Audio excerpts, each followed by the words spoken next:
Hello YouTube, and today we're going to be changing the oil in a 2015 Chevy Silverado 1500. Mine is the 4.3, which is the V6, so I will be using 5W30 synthetic and adding 6 quarts of oil in, and I'm going to show you how to do it just using some common hand tools around the house. So to begin, you want to let your vehicle run for just a few minutes. You don't want the oil temperature to get too high because of course you're going to be crawling under and you don't want your hands to get burnt. But I've had mine running for a little while and it is now up to around 160, so I'm just going to go ahead and turn that off. And down here is your hood latch. So you'll just pull that in. Okay, so I went ahead and raised the hood that way I can explain better. But once you pop the hood, you would just push this little lever in. And when you push that little lever in, this will unlock the hood and you can go ahead and pull the hood up.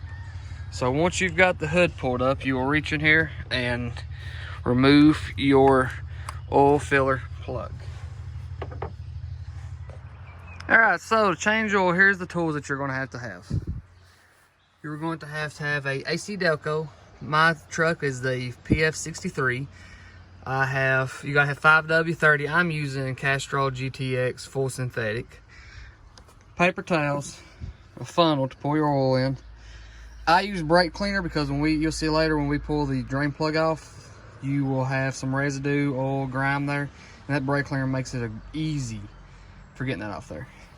And you need something to catch your oil, and I use this for motor oil. I use this for any time I'm working under a vehicle and I'm spraying on stuff, and I don't want the grease, dirt, grime, everything to just land on the ground in my building. So this is my catch-all, so that's why you'll see the mud. And of course, your tools. So I'm using a set of cobalt channel locks and obviously a ratchet with a 15mm socket.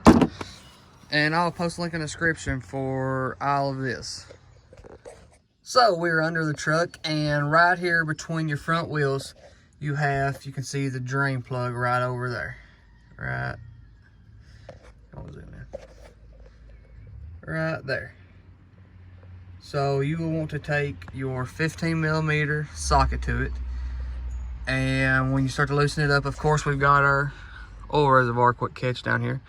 So once we start to loosen it up, you'll notice the oil start draining out a little bit, and just go ahead and pull it and let it all drain out. So we are draining the oil now. And once the oil starts draining, I will go ahead and remove the oil filter. But first, let's give this time to drain. Okay, so once the oil is almost quit draining, like I said, we take our brake cleaner. And we're going to spray this with the brake cleaner to make sure we get all kinds of particles off, whatever it may be laying on it. So get that good spray. Awesome. So once this goes ahead and drains a little bit, finishes draining and dripping, we'll go ahead and install our bolt back.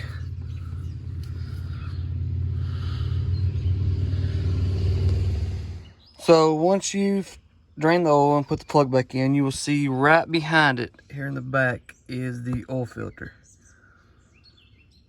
And the reason why I've got the channel locks is my parts store did not have a oil filter wrench for this. So there's a big hole right here.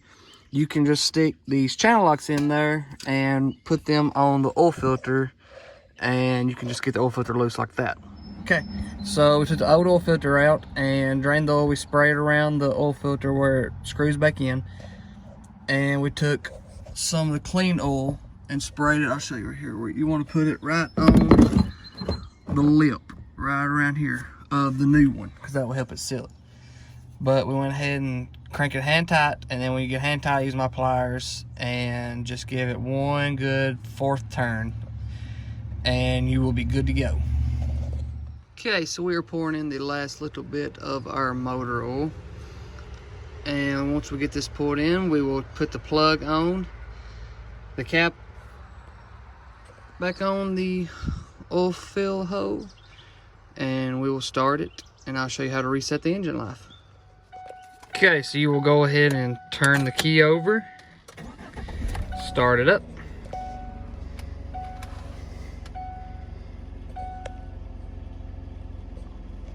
And the good thing about these new GM vehicles is they've actually got pre-programmed how often to change the oil. However, I like to change the oil every 4,000 miles. So I think the manual said something about 7,500 miles. But anyway, I would change mine at 108 and I would just round up to 500. So 108,000 miles, 108,500 miles, I would rechange my oil. But to reset the computer, you will just twist this little knob until you get to your remaining oil life. And it says press set / clear. So what you'll do is just push that in. Are you sure that you want to reset? Yes. You'll push that. Boom. 100% oil life remaining. Thanks for watching. I hope this really helps some of you all out. Shoot me any messages, comments, any way that I can make this video better, or anything that I might overlook that you might see as a better alternative, or just if you all can find a good oil filter wrench that is really handy, that would be awesome to comment that. And any information that you all could possibly have that might help me for later on doing stuff and little tips and tricks and DIYs, shoot it in the comments section below. Thanks for watching, everybody.